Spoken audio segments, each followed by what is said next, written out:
أعوذ بالله من الشيطان الرجيم بسم الله الرحمن الرحيم الحمد لله رب العالمين والصلاة والسلام على أشرف الأنبياء والمرسلين مولانا وسيدنا أبي القاسم محمد وعلى آله الطيبين الطاهرين اللهم صل على محمد وآل محمد. Assalamu alaikum wa rahmatullahi wa barakatuh. This is a continuation of our discussion regarding Ziyarat Jamia Kabira, and this is session number 10. As I've mentioned in previous sessions, this is something dedicated to the Imams of Ahlul Bayt alayhimus salam, and it's discussing the maqam-e-nuraniyat of the Imams, the spiritual position of the Imams. This is taken from the work of the great scholar of the time, Ayatollah Jawadi Amali, may Allah give him a long life, which is called Adab-e-Finay Mukarraban, and this is a multi-volume work, and we are in reality summarizing some parts of it for the benefit of ourselves and of all the mu'mineen. We've come to, after last week's discussion, we are now at the discussion where we say in the Ziyarat regarding the Imams, wa Khuzzan al-Ilm. As we've mentioned before, this is a continuation of the very first phrase, Assalamu alaikum. And we continue that Assalamu alaikum through all of these different phrases. So here we are saying, Assalamu alaikum ya Khuzzan al-Ilm. Peace be upon you, O Khuzzan of Ilm. Now let's discuss these terms. Khuzzan.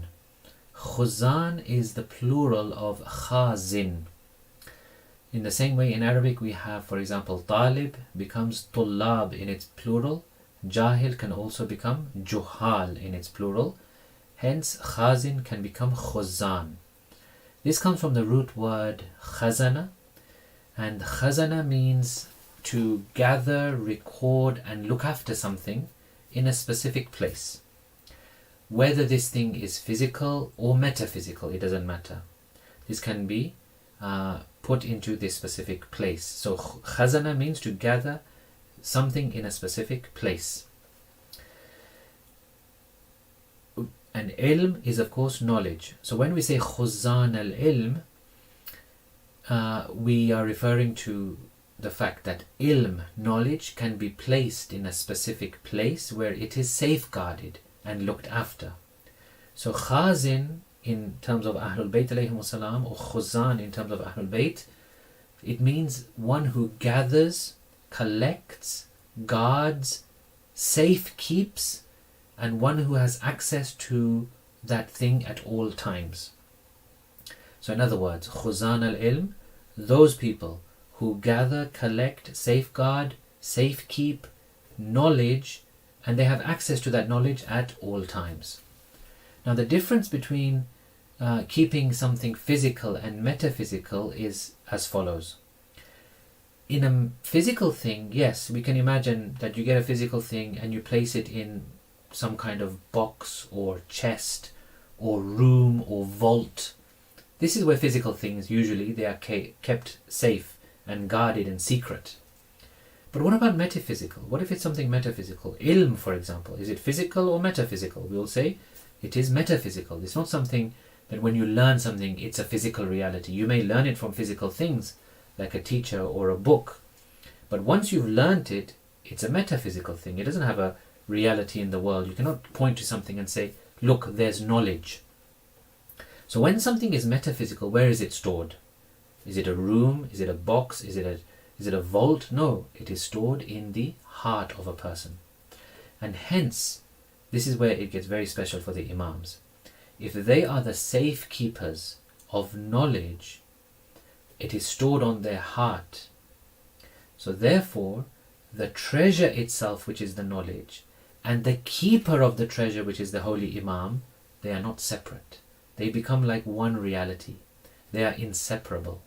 So the Imams are not just trustees of knowledge. It's not that Allah has given them knowledge for a while to look after and then He can take it back again.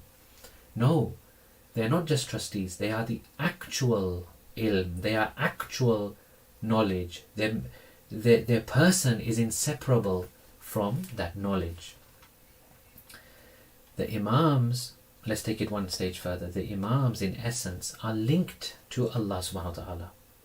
And due to the grace of Allah, the Imams can have access to this vast amount of knowledge. Allah can choose to reveal and disclose to them as He pleases. Hence, time does not necessarily limit them. They can have access to knowledge of the past, when maybe they were not even in this world. The present, maybe they are in one place, but they have knowledge of what's happening in another place. And future, they have not even gone there yet in a physical sense, but they have knowledge of it. This is not an issue, because the root of knowledge is not limited. The root of knowledge is Allah subhanahu wa ta'ala. So when Allah grants His knowledge to them to access, they can therefore have knowledge of past, present and future. However, in this world, yes, it is possible, due to the limitations of this world, its physical nature, there are things that they do not know, or they choose not to know. There are things which they may not know or choose not to know. So then what makes them different to other people? The difference is between them and other people is that other people have no access at all to this knowledge. It is possible that as a person, I want to know something of the future, but I don't have any access to it. But the Imams, being the key holders, the safekeepers, the vaults of this metaphysical thing known as ilm and knowledge, they can have access to it. This is why we have a hadith in Al-Kafi which states, Inna al-Imam idha sha'a an ya'lama alima. It says, verily the Imam of Ahlul Bayt alayhim wasalam, the Imam idha sha'a an ya'lam, if he wants to know something, alim, he will come to know it. So they can have access to any knowledge by the grace of Allah. Of course, as always, it is not independent of Allah and His knowledge, and in reality, Allah is the teacher of the Imams. They gain from Him, they're not independent from Him in any sense of the word. We have one report, for example. It is said that on one occasion the Holy Prophet's camel was lost and no one knew where it was. Some of the munafiqeen of the time, the hypocrites, looking at this scene that the Holy Prophet doesn't know where his camel is, they started to whisper to one another. They started to, cast doubt on the Holy Prophet. They started to make fun. And they said things like, what kind of a prophet is he who says that I receive news from the heavens, but then he doesn't even know where his own camel is? The Holy Prophet heard this and said the following, وَإِنِّي وَاللَّهِ مَا أَعْلَمُ إِلَّا مَا عَلَّمَنِي اللَّهِ. Verily I swear by Allah, I do not know anything except what Allah teaches me.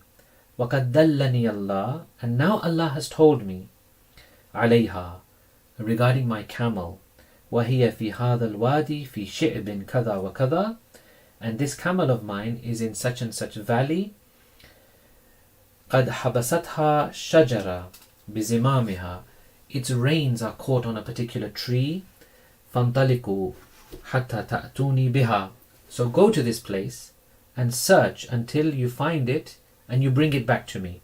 فَذَهَبُوا فَجَاءُوا بِهَا, so these people, they went and they saw that the camel was in exactly the point that the Holy Prophet had said, in such and such valley, its reins were caught on a tree, it could not move, it was stuck there. They loosened the reins, they rescued the camel and they brought it back to the Holy Prophet. So yes, it is possible from time to time that they choose not to know something, or they don't know something, and that is perfectly normal. But when they do choose to know something, they will be told, or they will be taught, or they will gain this knowledge, or they will get access to that knowledge. Now, some points of reflection. Can other people benefit from knowledge of Ahlul Bayt, and what does that mean? So if Ahlul Bayt reveal their knowledge to someone else, like a companion or a student or anyone, then what? Do we become equal to Ahlul Bayt? Does that mean our status is also like theirs? We have that knowledge, so then what's the difference? No. The difference is that they remain in control. It's not something that leaks out by mistake. It's not like they mistakenly reveal something to someone else.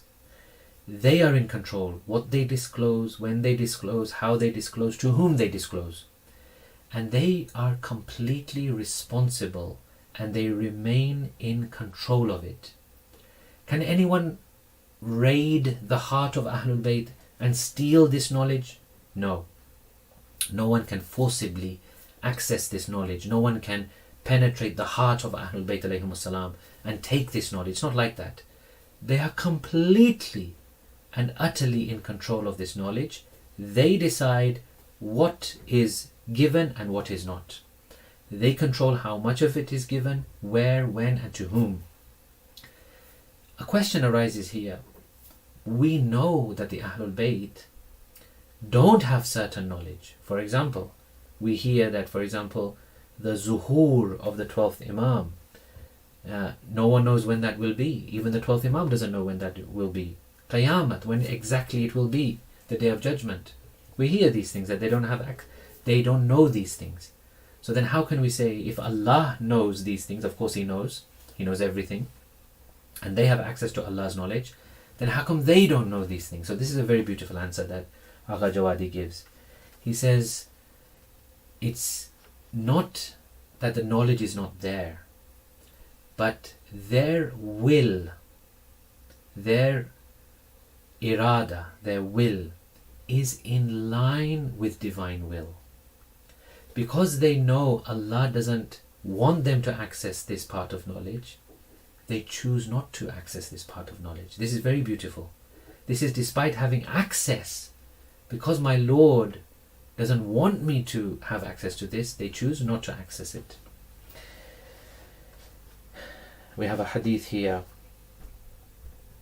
which says, إن الله جعل قلوب الأئمة موردا لإرادته فإذا شاء الله شيئا شاءوه وهو قول الله وما تشاءون إلا أن يشاء الله. Indeed, Allah has made the hearts of the Imams the place for His own will. In other words, they understand the will of Allah. فَإِذَا شَاءَ اللَّهُ شَيْئًا, if God wills something, if God desires something, شَاءُوهُ, they will also desire it. So the moment God desires that the Imam should have access to the knowledge of the zuhur of the 12th Imam, for example, they will have access to it, but He has not willed it. He has not desired for that to happen. Therefore, they also don't desire for it. وَهُوَ قَوْلُ اللَّهِ, and this is reflected in the verse of Allah subhanahu wa ta'ala in the Holy Quran, وَمَا تَشَاءُونَ إِلَّا أَن يَشَاءَ اللَّهِ, that you do not desire except when Allah desires. Then Agha makes some finer points regarding this. This is very, very important. This is something in the community, unfortunately, over the last few years we have done a lot of effort and a lot of challenges have come regarding this next few points which I'm going to mention. And we have to understand these points and we have to reflect over them, especially our leaders and those who are running our jamaats and stuff. This is a very, very important but subtle point. Please pay attention. Agha says, think about one thing. Think about the type of alim we have. Because we are discussing ilm and repercussions of ilm. So therefore he goes into a discussion of alim, the one who knows, the one who has ilm. He says, consider different types of alims. Number one, there is an alim who knows some things. He has knowledge. But he cannot be counted as the root or origin of that knowledge or of that science or of that particular category of subject. In other words, they have learned from other people. This is most scholars, most experts in the world, they fall into this category. You cannot call them the root and origin of that science. They have learned these things from other people. Second category, one who knows knowledge, so he has knowledge, and is also the root and origin of that science. So we have these few people throughout the history who have done amazing, groundbreaking, never seen before discoveries And they are regarded as the root of that, the origin of that. They are the first person to ever have discussed that or come across that or brought that out into the public for people to consider. So they are the first person from whom that science and that field of knowledge has flourished. It was based on their thoughts and ideas. However, this person does not have the ability to protect it or safeguard it. Such people, Agha says, such people, they're like a spring. They're a spring of water, they're a spring of knowledge. As long as the water is present in the spring, it will keep on flowing. And everything it has, it spills out, it gives more and more. There's no real control there. There's no real control on who will access, how will they access. So it keeps spilling out. Unless a mechanism is placed upon it to stop the flow of water or to control the flow of water. Otherwise, it keeps flowing without any control. Then he says the third category of alim or scholar is someone who, number one, possesses knowledge of the secrets of creation, for example, and what others do not know. He possesses that knowledge. So he's a alim, he's a scholar, he's founded with knowledge. And number two, they are also roots and origins of many sciences and wisdom. And their ideas and thoughts have spread far and wide and inspiring many people everywhere.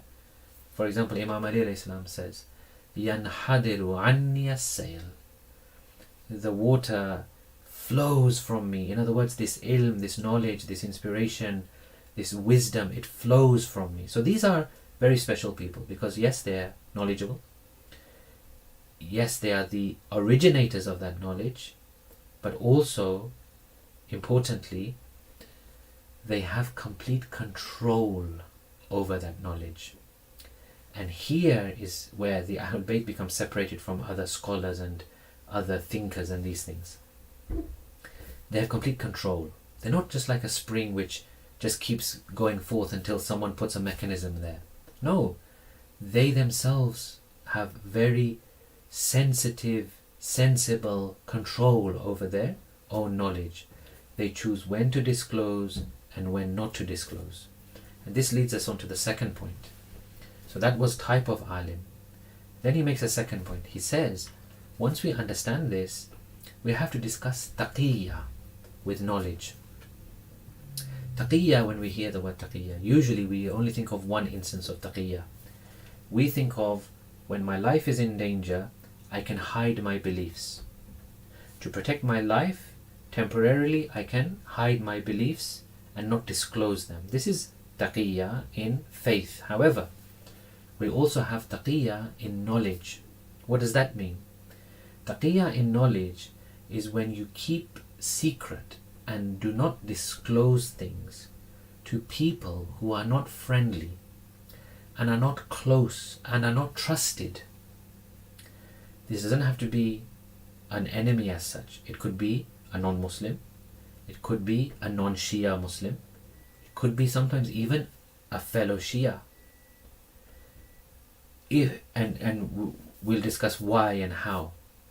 So taqiyya with knowledge is not only always confined to one's actions and one's beliefs. The common element in the term taqiyya is the fear of spreading. For example, if we talk about taqiyya in knowledge, it's the fear of spreading this into the wrong hands.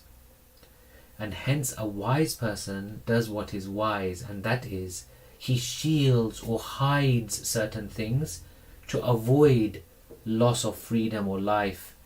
But also with knowledge, he will not reveal everything he knows. Because when you disclose knowledge to people who are not ready for it or cannot fathom it and cannot understand it, cannot appreciate it, it can lead to confusion and can lead to disunity.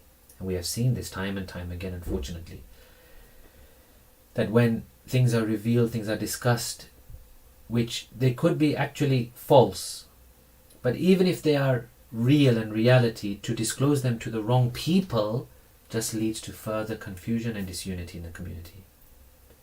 So we have to face a reality. Agha says, The reality is that some people cannot handle, they do not have the capacity to fathom and digest certain things which are said to them. This is a reality when we're talking to public, when we're talking to lay people, people who are not, maybe well educated, or definitely not in the Islamic sciences, which is the typical case in our community. People are not experts, they cannot discern, they're not scholars. So when we're talking about things to these kinds of people, what can it lead to? Agha says it can lead to kufr, even in its extreme example. You say certain things to certain people, they're not ready for it, they haven't got the capacity to absorb and digest it. Maybe they will just dismiss the whole religion and say, no, this is a joke, this cannot be true. In reality it's true, but the person was not ready to hear those things. So you have to be very careful and very sensitive. And it can lead to people just dismissing these things and saying, no, this is rubbish, this is not true, I don't accept.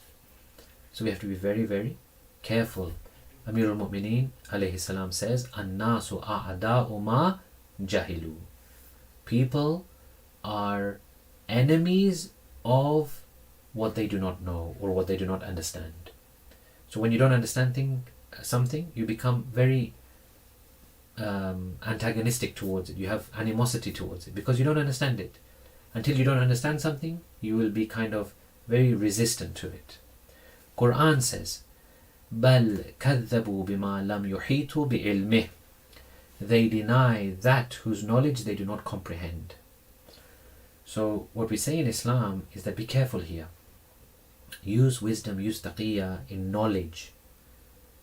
Don't say everything to everyone at every time.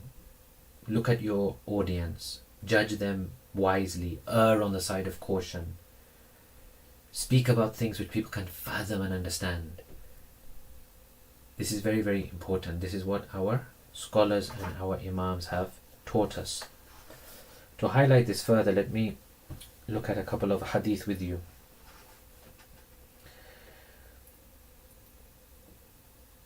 In the presence of Imam Zainul Abidin alayhi salam, the topic of taqiyya was raised.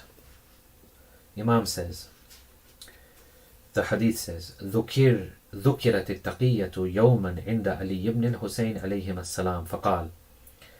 The topic of taqiyya was mentioned in the presence of Imam Zainul Abidin alayhi salam. فقال, and he said, والله لو علم أبو ذر, I swear by Allah, if Abu Dhar knew ما في قلب سلمان, what was in the heart of Salman, لقتله, he would have killed him. ولقد آخى رسول الله صلى الله عليه وسلم بينهما. Even though they were both great companions, and even though Imam says that the Holy Prophet had made them brothers, when the Holy Prophet was pairing people in Medina in the pairing of brotherhood, which is the famous event in Islamic history, even though Rasulullah had paired them both, he paired himself with Amir al-Mu'mineen al-Islam, of course, and he paired Salman with Abu Dhar, great companions, wonderful companions. We respect and revere them so much. However, there was a difference between them. In their knowledge levels, in their ma'rifat levels, there was still a difference between them. Imam says, even though the Holy Prophet had made them brothers in that pact of brotherhood, فَمَا ظَنُّكُمْ بِسَائِرِ الْخَلْقِ. Then Imam says, so if these two, Salman and Abu Dhar, if Abu Dhar knew what was in Salman's heart, he would have killed him. Then what do you expect from the rest of the people? If these two, who we often take in the same breath, if these two have this much difference in their hearts, in what they know, in what they understand, then what do you expect from the rest of the people? Aren't there going to be differences? Aren't there going to be differences of understanding? Can you treat everyone the same?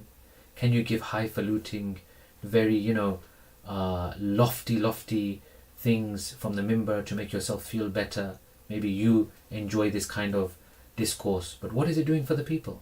You're causing disunity, you're causing confusion, you're causing misguidance. What's the point? This is one hadith. There are other ahadith, inshallah, we will discuss in next week's session regarding this topic, and then we will also finish this final bits of Khuzzan al-Ilm, and then we will go on to the next passage, which is Muntahal Hilm. Sorry, Muntahal Hilm, inshallah, yes. So we will leave this session here today, inshallah. Wassalamu alaikum wa rahmatullahi wa barakatuh.